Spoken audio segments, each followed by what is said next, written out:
प्रेक्षकांनो, तुम्हा सगळ्यांना आजच्या राखी पौर्णिमेच्या खूप खूप शुभेच्छा. तर सुरुवातीला आपण बघतोय सायली पूर्णाजीला आणि या कल्पनाताईंना सांगत, आई पूर्णाजी, मी आत्ता प्रतिमा आत्याच्या खोलीत गेले तेव्हा प्रतिमा आत्या काय करत होत्या माहितीये?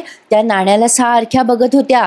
मग कल्पनाताई म्हणतात, काही आठवलं का ग तिला? सायली म्हणते, नाही अजून. सायली म्हणते, आठवलं नाही आई अजून, पण त्या प्रयत्न करतायत ना आठवण्याचा, ही किती मोठी गोष्ट आहे. आणि तसंही आपण त्यांना काही आठवायला सांगितलं ना तर त्यांच्या बुद्धीवर ताण येऊ शकतो असं अश्विन भाऊजींनी सांगितलं, पण त्यांनी स्वतःहून जर काही आठवलं तर त्यांची स्मृती परत येऊ शकते ना. पूर्णाजी म्हणतात, तसंच होऊ दे ग सायली. आजचा दिवस प्रतिमाच्या रांगोळीने अगदी प्रसन्न सुरू झाला होता आणि तू म्हणतेस तसं या अंताक्षरीमुळे तिला काही ना काही आठवू देत. सायली म्हणते, हो पूर्णाजी, आज खेळणार आहोत आपण अंताक्षरी. देवी आईच्या मनात असेल तर आज आपण एक पाऊल आणखीन पुढे जाऊ. या कल्पना सायली, तू जे जे म्हणशील ना ते सगळे प्रयत्न करायला आम्ही तयार आहोत. या तिघी जणी खूप खुश असतात. प्रिया या तिघींचं बोलणं ऐकून म्हणते, प्रिया, आता प्रतिमाच्या हातात सुभेदारांची नाणी वाजायला लागलीये, काहीतरी कर आता, नाहीतर तुझ्या कानाखाली या अंताक्षरीची गाणी वाजतील. प्रेक्षकांनो, या प्रियाने प्रतिमाला खूप घाबरवलंय आज बरं का. आणि आज खूपच इंटरेस्टिंग ट्विस्ट समोर आलाय. रविराज हॉस्पिटलमध्ये गेलेले असताना नागराज त्यांच्या पाठीपाठी जातो. रविराज म्हणतात, तू इथे काय करतोयस? नागराज म्हणतो, अरे दादा, तू एकटा पडलास ना म्हणून मी तुझ्या सोबत आलोय. आणि ते पुढे काही बोलणार तेव्हा रविराज म्हणतात, तुला कसं कळलं मी इथं हॉस्पिटलमध्ये? नागराज म्हणतो, अरे तन्वी खूप अपसेट होती ना, ती म्हणत होती आई कोणाशी बोलत नाही, बाबा कोणाशी बोलत नाही, एकटेच असतात, ऑफिसला कधी जातात नाही जातात. मला वाटलं तू ऑफिसला गेला असशील, तर मला तुझी गाडी ह्या वाटेने येताना दिसली, मी तिकडे गेलो होतो. अरे मग तुझी गाडी मला इकडे येताना दिसली म्हणून मी इकडे आलो. मग आता रविराज म्हणतात, तन्वीला बरोबर कळलं ना मी अपसेट आहे म्हणून. नागराज म्हणतो, काय रे दादा, काय झालं? वहिनी बोलत नाहीये कोणाशी म्हणून तू अस्वस्थ आहेस की आणखीन काही कारण आहे? रविराज म्हणतात, नागराजला सगळं कळेल तुला, चल चल माझ्यासोबत. प्रेक्षकांना यांची नावं थोडी शॉर्ट ठेवायची असती ना, रविराज नागराज अशी भारदस्त वाटतात. असो, तर आता हा नागराज विचार करतोय की अरे बापरे, याला जर आता कळलं ना की रिपोर्ट बदलले गेलेत आणि ती सुनीता नर्स इथे, तर मात्र हा कोणाला सोडणार नाही. आता रविराज तिथे जाऊन चौकशी करतात आणि म्हणतात, तुमच्याकडच्या इथल्या सुनीता पवार नर्सला बोलवा बरं. आता ती रिसेप्शनिस्ट म्हणते, तुमचं काम आहे का त्यांच्याकडे काही? रविराज चिडतात आणि म्हणतात, तुमच्या दवाखान्याने आधीच एक मोठा घोळ केलाय, मला खोटा DNA रिपोर्ट देऊन मोठा गोंधळ घालून ठेवला आणि त्या सुनीता पवारने दिलाय तो रिपोर्ट. रिसेप्शनिस्ट म्हणते, तुम्हाला ज्यांचा रिपोर्ट मिळाला त्यांचं नाव काय होतं? आता रविराज म्हणतात, प्रतिमा किल्लेदार. रिसेप्शनिस्ट म्हणते, जरा 2 मिनिटं थांबा. रविराज म्हणतात, बराच वेळ गेलाय अजून, आता मला ऍक्शन घ्यायची आहे, लवकर करा काहीतरी. आता ती रिसेप्शनिस्ट कोणाला तरी कॉल करते आणि काहीतरी माहिती घेते त्यावरनं, आणि ते काय आपल्याला ऐकवलेलं नाहीये. नागराज प्रचंड घाबरलेला असतो. आता ती रिसेप्शनिस्ट माहिती घेऊन रविराजांना सांगते, सॉरी सर, पण नर्स सुनीता पवार आल्याच नाही हो काही दिवसापासून कामावर. रविराज म्हणतात, काय? त्यांच्या घरचा नंबर द्या, मला डिटेल्स द्या, सगळे पत्ता द्या त्यांच्या घरचा. आता ही मुलगी म्हणते, सर त्यांच्या घरी कोणीच राहत नाही आणि त्यांच्या घराला कुलूप पण आहे. प्रेक्षकांना पण हे कसं कळलं या रिसेप्शनिस्टला? असो, तर आता हे रविराज खूप शॉक झालेत की असं कसं असेल. आता इकडे प्रिया पहा काय आगोपणा करते. या प्रतिमा त्या झाडत असतात, ही भस्कन त्यांच्या अंगावर येते आणि म्हणते, अगं आई आई आई आई, थांब थांब थांब, अगं अगं आपल्या पोरीला असं कोणी घाबरतं का? अगं मी फक्त तुझ्याशी बोलायला आली आहे. प्रतिमा त्या खूप घाबरलेल्या असतात प्रियाला. आता प्रिया म्हणते, अगं मी त्या सायलीसारखं सतत पुढे पुढे करून मी तुला त्रास देणार नाहीये. अगं आई, मला माहिती आहे तुला अवतीभोवती माणसं नकोय. अगं आई, इथे ना कोणी तुझ्या मनाचा विचारच करत नाही बघ, सतत तुला ना आठवणींचा मारा करून त्रास देत असतात. हे आठवतं का, ते आठवतं का, असं करून तुला भांडावून सोडलंय. ये सायलीने ना तुला कामाला झुंपलंय बघ आई, मला अजिबात आवडलेलं नाहीये. काय तुला एखादे बेसनाचे लाडूच कर, कधी आमटीच कर, असं काही कामं करायला लावतात का? काही अर्थ आहे का ग आई या सगळ्याला? ही सायली ना स्वार्थी मुलगी आहे. अगं आई, ती प्रेमाचं नाटक वगैरे करते ना तुझ्यासोबत, त्याच्यावर अजिबात जाऊ नकोस. अगं या सगळ्याच्या मागे तिचा मोठा वाईट हेतू आहे.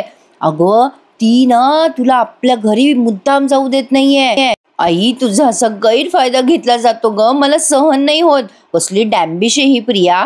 प्रियाने ना हा प्लॅन केलाय प्रेक्षकांनो, प्रतिमा त्याला अंताक्षरीमध्ये येऊ द्यायचं नाही म्हणून. आता बघा कशी बोलते ही पुढे. अगं आई, त्या सायलीचे एक मानलेले वडील आहेत, त्यांचा ना एक आश्रम आहे, मला खात्री आहे आई ती तुला बेवारशासारखी त्या आश्रमातून नेऊन फेकून देणार आहे. अगं आई, तुझे खूप हाल होतील ग. आता असं करून ती त्या प्रतिमात्याच्या खांद्यावर हात ठेवते, तेव्हा प्रतिमात्या पुन्हा घाबरतात आणि बाजूला जातात. प्रियाने पूर्ण प्रयत्न केलाय प्रतिमात्याला घाबरवण्याचा.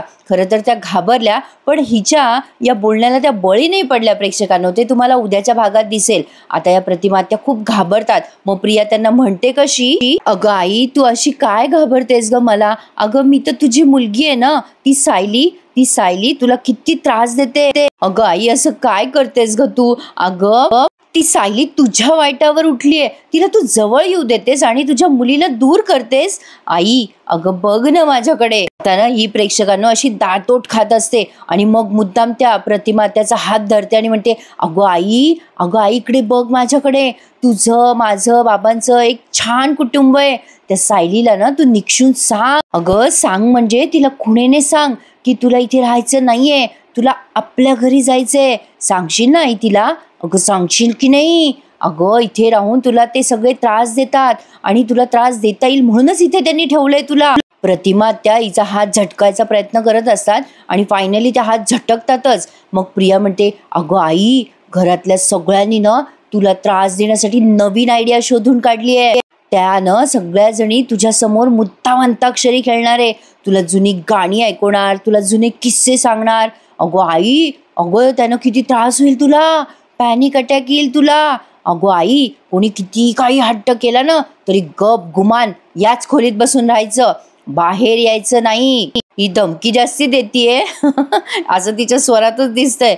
प्रिया तिला म्हणत असते प्रतिमाला, अगं आई, एवढं ऐक ग आपल्या पोरीचं. आई, बाहेर नको येऊ ग, ऐकशील ना माझं? आता असं वाटतंय सगळ्यांना, म्हणजे आपल्याला वाटतंय की प्रतिमा आता कन्व्हिन्स झाल्या तिच्या बोलण्याला.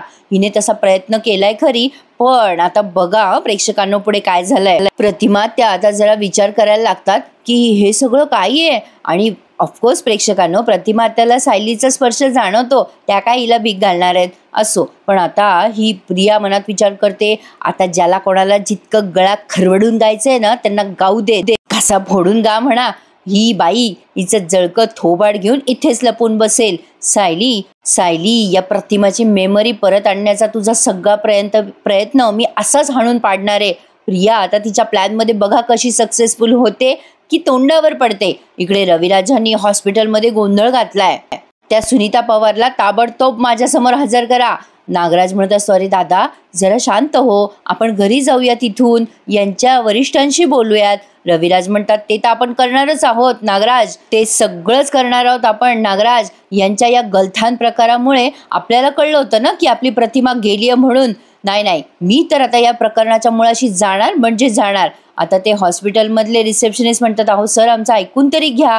रविराज म्हणतात, काय ऐकून घ्यायचंय तुमचं? तुमच्या ॲडमिनिस्ट्रेशननी एवढी मोठी चूक केली आहे, हे ऐकून घ्यायचंय का आम्ही? काय हो, DNA माझ्या मुलीशी मॅच झाला त्या बॉडीचा आणि ती तिची आई नव्हतीच. एवढी मोठी गोष्ट तुम्ही अगदी साधेपणाने सांगताय. एवढा मोठा प्रकार, पेशंटच्या भावनाशी खेळता तुम्ही. आता नागराज खूप घाबरतोय. आता तो रिसेप्शनिस्ट म्हणतो, सर हे बघा, आम्ही या सगळ्या प्रकरणाच्या मुळाशी जायचा प्रयत्न करतोच आहे. ह्या सगळ्या प्रकाराला ती सुनीता पवारच जबाबदार आहे. तिने आणखीन काय काय फ्रॉड केले आम्हाला सगळं तपासावं लागेल. रविराज म्हणतात, अहो तुमचा स्टाफ जर अशा पद्धतीने काम करत असेल ना तर तुम्ही पेशंटच्या आयुष्याशी आणि त्यांच्या भावनांशी खेळताय. ती सुनीता पवार जर मला भेटली नाही ना तर तुमच्या हॉस्पिटलवर मी केस करणार आहे. लक्षात ठेवा, ती बाई मला दिसली पाहिजे. हे हॉस्पिटल जर बंद पडलं ना तर या सगळ्याला जबाबदार तुम्ही असाल. आता ते रिसेप्शनिस्ट म्हणतात, थोडा धीर धरा सर, ती नर्स सापडली ना की आम्ही तुम्हाला लगेच कॉन्टॅक्ट करू. रविराज म्हणतात, ते तर तुम्हाला करावंच लागणार आहे. चल रे नागराज. रविराज तिथून निघून जातात. पण आता नागराजला वाटतं की सुनीता नर्स काही दादाला सापडायची नाही, म्हणजे प्रियाने आणि मी मिळून रिपोर्ट बदललाय हे दादाला कधी कळणारच नाही. पण आता प्रेक्षकांनो, मला असं वाटतंय बऱ्याचशा गोष्टी ते रिव्हील करणार आहेत, कारण या प्रतिमा त्या बहुतेक रिप्लेस होणार आहे असं मी ऐकलंय, कारण त्या दुसऱ्या मालिकेत जाणार आहेत काम करायला. रविराज चिडचिड करूनच घरात शिरतात आणि समजतात काय स्वतःला, मी सोडणार नाहीये त्यांना, भांडावून सोडणार आहे मी आता. पूर्णाजी रविराजांकडे बघतच राहतात. आता प्रतापराव म्हणतात, काय रे, का चिडलायस तू एवढं? अर्जुन रविराजांकडे बघतो. रविराज म्हणतात, अरे काही नाही रे, एका केस संदर्भातच मी बोलत होतो जरा त्याच्याशी. आता हे प्रतापराव सगळेजण म्हणतात, अरे बस रविराज, खाली बस शांत. लगेच प्रिया म्हणते, बाबा प्लीज बसा ना. आता ते रविराज शांतपणे बसतात तिथे, पाणी वगैरे पितात. नागराज तिथे सुमन जवळ बसलाय. आता बघा प्रेक्षकांना पुढे काय झालंय. पूर्णाजी आता रविराजांना पाणी वगैरे पिऊ देतात आणि म्हणतात, रविराज माझं एवढं पण वय नाही झालं हो, की मला माणसांचे चेहरे वाचताच येणार नाही. काय झालंय नक्की, काय झालंय नक्की, काहीतरी झालंय. तुम्ही काही सांगत नाही आहात आम्हाला. काय झालं बोला ना रविराज. एवढ्या वेळेला काय विचारायचं बाबा. असो. तर आता पूर्णाजी म्हणतात, हे बघा आधीच प्रतिमामुळे मला फार हळवं व्हायला झालंय आणि त्यातनं अर्जुन म्हणतो, पूर्णाजी जरा शांत हो. कल्पनाताई पण म्हणतात, भाऊजी सांगा ना काय झालंय. आता रविराज म्हणतात, पूर्णाई ते प्रतिमा परत आल्यापासनं माझ्या मनातनं सारखा एकच प्रश्न पडलाय बघा. आपण जी डेड बॉडी जाळली ती कोणाची होती. म्हणजे प्रतिमा आपली जिवंत आहे आणि त्या डेड बॉडीचा आणि तन्वीचा DNA मॅच तरी कसा झाला. प्रिया बघा आता कशी घाबरते त्यांनी असं सांगितल्यावर. आता ती नागराजकडे बघायला लागते. अर्जुन आणि सगळेच जण रविराजांकडे बघायला लागतात आश्चर्यचकित होऊन. अश्विन म्हणतो, अरे पण काका ती डेड बॉडी कोणाची होती मग. रविराज म्हणतात, अरे तेच तर शोधायचा प्रयत्न करतोय ना मी. आपण जी बॉडी जाळली ती कोणाची असेल. या सगळ्याचा रिपोर्ट सुनीता नावाच्या एका नर्सने दिला होता मला दवाखान्यातून. आता मी शोधाशोध करायला गेलो तर ती बाई पळून गेली. रे ती पाताळात जरी लपलेली असेल ना तरी मी तिला शोधून काढणारच आहे.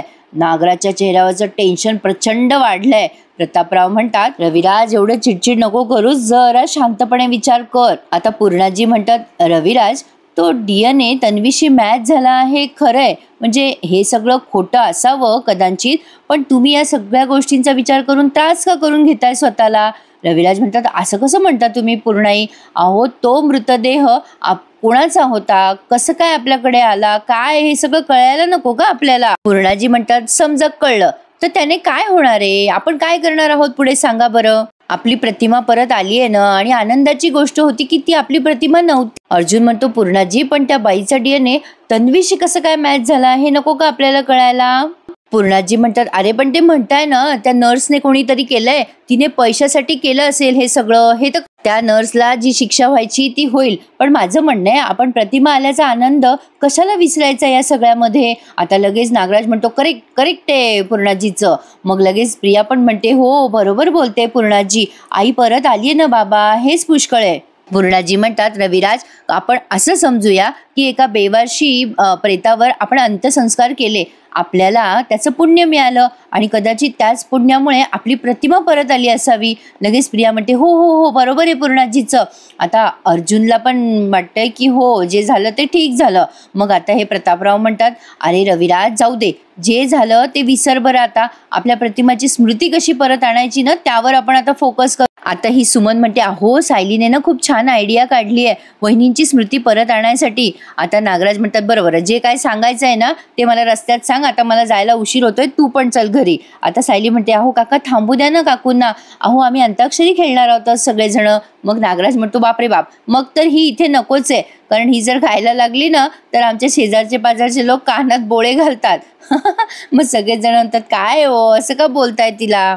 कल्पनाताई म्हणतात, काय हो नागराज भाऊजी थांबू द्या ना तिला, तिलाही थोडासा बदल हवा ना म्हणा. तर ही सुमनच म्हणते, नाही अहो वहिनी घरी खूप कामं पडली आहे, पुन्हा कधीतरी थांबेल मी निघते हं. आता हिला का बरं थांबू देत नाही कोणाच ठाऊक बिचारीला. असो. तर आता नागराज आणि सुमन दोघे जण तिथून निघतात. आता या पूर्णाजी म्हणतात, पुन्हा ये हं सुमन. सुमन म्हणते, हो पूर्णाई मी नक्की येईल. आता ते सगळेजण निघून गेल्यावर हे सगळेजण एकमेकांच्या चेहऱ्याकडे बघतात. असो. आता हे सगळेजण ठरवतात की रात्री अंताक्षरी खेळायची आणि अंताक्षरीचा कार्यक्रम मस्तच होणार आहे प्रेक्षकांनो. आता हा आपल्याला महिपत कोणातरी पॉलिटिशियन्सशी बोलताना दिसतोय फोनवर. तो एका पॉलिटिशियनला म्हणत असतो, आश्रमाच्या केसचं काहीतरी करा ना साहेब. अहो ते सगळं झालं ना तर लगेच मी तुमच्या पोराला पार्टनरशिपमध्ये घेईल. अहो प्लीज करा, कधीचं काम रखडलंय आपलं, ती केस वगैरे विसरून जाओ, ते सगळं आपण बघून घेऊ, पण तुम्ही काम चालू करून द्या भाऊ जरा. आता फोन ठेवून देतात अण्णा. तेव्हा साक्षी म्हणते, काय काय म्हणालात तुम्ही. त्या रिसॉर्टमध्ये पार्टनरशिप देणार आहात का तुम्ही? मैपत म्हणतो, ए साक्षी, तेव्हाच तेव्हा बघू ना, इथे आपलं घोडा अडलंय ना, मग गाढवाचे पाय नको का धरायला? साक्षी म्हणते, अहो अण्णा, आपण जर या सगळ्यामध्ये इन्व्हॉल्व केलं ना असे पॉलिटिशियनला, तर अर्जुनचं जास्ती लक्ष जाईल अजून या केसमध्ये. आता हा मैपत म्हणतो, अगं जाऊ दे ना, गेलं तर बघून घेऊ पुढच्या पुढे काय करायचं ते, इतकं काऊन टेन्शन घेऊ राहिली तू? तेवढ्यात तिथे नागराज येतोय, म्हणजे दम लागलाय त्याला खूप. आता हा मैपत म्हणतो, बापरे काय झालं नागराज शेठ, असे धापा काऊन टाकू लागले तुम्ही? नागराज म्हणतो, अरे बाबा, तुला जर कळलं ना काय झालंय तर तू पाणी मागणार नाही मला. आता हा मैपत म्हणतो, नागराज शेठ बसा बरं, बसा तुम्ही खाली बसा जरा शांत. आता त्या मैपतने नागराजला खाली बिली बसवलंय शांत. मग साक्षी म्हणते, काय झालंय सांगा बरं शांतपणे आता. मग नागराज म्हणतो, तिकडे माझा भाऊ पेटलाय, म्हणतोय की त्या सुनीताला मी शोधूनच काढणार, काही झालं तर ती डेड बॉडी कोणाची होती ती शोधायचीच, असं म्हणतोय तो. आता मी काय करू? नशीब त्या अन्नपूर्णेने त्याला वेळेवर गप्प बसवलं, पण तो काही गप्प बसणार नाहीये. अर्जुन आणि तो दोघं जण जाम डेंजरस आहेत, ते नक्की या प्रकरणाच्या मुळाशी जाणार. माझी वहिनी, तिची मेमरी जर परत आली ना तर संपलं, सगळ्याचा दी एंड होणार आहे मैपत, सगळ्याचा दी एंड होणार आहे. मैपत म्हणतो, ओ नागराज शेठ, अहो इतकं टेन्शन कशाला घेऊ लागले तुम्ही? अहो जे काम तेव्हा नाही केलं ना ते आता करून टाका. मग नागराज म्हणतो, कसलं काम करायचंय बाबा? आता मैपत म्हणतो, अरे त्या प्रतिमाचं खोटं मडं दाखवलं होतं ना तुम्ही त्या रविराजला, आता खरं मडं दाखवून टाका, एवढं काय त्याच्यात? म्हणजे तो किल्लेदार चुप्प बसल, त्या अर्जुनला पण माज येणार नाही, आणि ऍक्सिडेंटच्या दिवशी काय झालं काय नाही ते कोणाला कळणार नाही. साक्षी चिडते आता आणि म्हणते, झालं तुमचं अण्णा, झालं? अहो कुठल्याही प्रश्नावर तुमच्याकडे एकच उत्तर कसं असतं? काही झालं की ह्याला मारा त्याला मारा, अजिबात नाही हं, कोणाला काहीही मारायचं नाहीये. आता नागराज म्हणतो, अरे बाबा, पण हे सगळं आपण करणार कसं? त्या प्रतिमाला सगळ्याच्या सगळ्या सुभेदारच्या बायका घेरून बसलेल्या असतात, ती सायली तर मुंगळ्यासारखी चिटकलेली असती त्या प्रतिमाला. मला नाही वाटत कसं काय शक्य होईल हे. आता मैपत म्हणतो, अरे कसं करायचं काय करायचं तुम्ही फक्त ठरवा, वहिनीला ठेवायचंय का त्या वहिनीची पावती फाडायची येते. आता हे सगळेजण विचार करायला लागतात. आता प्रतिमाच्या मर्डरचा सगळा कट रचतो की काय काय की प्रेक्षकांनो. पण आता इथेच त्यांनी हा भाग आज पूर्ण केलाय. म्हटलं होतं ना प्रेक्षकांनो, हा मैपत दिसेल त्या प्रतिमा आत्याला आणि मग त्या प्रतिमा आत्याची स्मृती परत येईल, असंच ते काहीसं दाखवणार आहे. माझे अंदाज कधी कधी जरा जास्तीच बरोबर निघतात. असो, तर आता पुढच्या प्रोमोमध्ये आपण बघतोय सायली खूप गोड गाणं गात असते, कारे अबोला कारे दुरावा. आता या सगळ्यांनी प्रतिमाची वाट बघितली आहे प्रेक्षकांनो, आणि सगळे थकून गेलेत प्रतिमाची वाट बघून, असं त्यांच्या चेहऱ्यावरनं तरी दिसतंय. आणि फायनली ह्या गाण्याला ऐकून प्रतिमा त्या बाहेर येतात, सायलीकडे बघून स्माइल करून पटकन तिला मिठी मारतात आणि खूप रडतात. काय वाटतं प्रेक्षकांनो, प्रतिमा त्याची स्मृती परत आली असेल का? आणि म्हणूनच त्या रक्षाबंधनासाठी तयार झाल्या असतील? मला कमेंट करून नक्की कळवा. आणि हो, आजची तुमची राखी पौर्णिमा सुखा समाधानात आणि आनंदात जाओ. कसा वाटला आजचा भाग? आणि हो प्रेक्षकांनो, आज अद्वैत आणि कला यांच्या मंगळागौरीची तयारी फार भारी दाखवली आहे त्यांनी. थोड्याच वेळात तो रिव्ह्यू ऐकायला विसरू नका माझ्या आवाजात. आणि आजचा हा रिव्ह्यू आवडल्यास आपल्या चॅनलला लाईक, शेअर आणि सबस्क्राईब नक्की करा. धन्यवाद.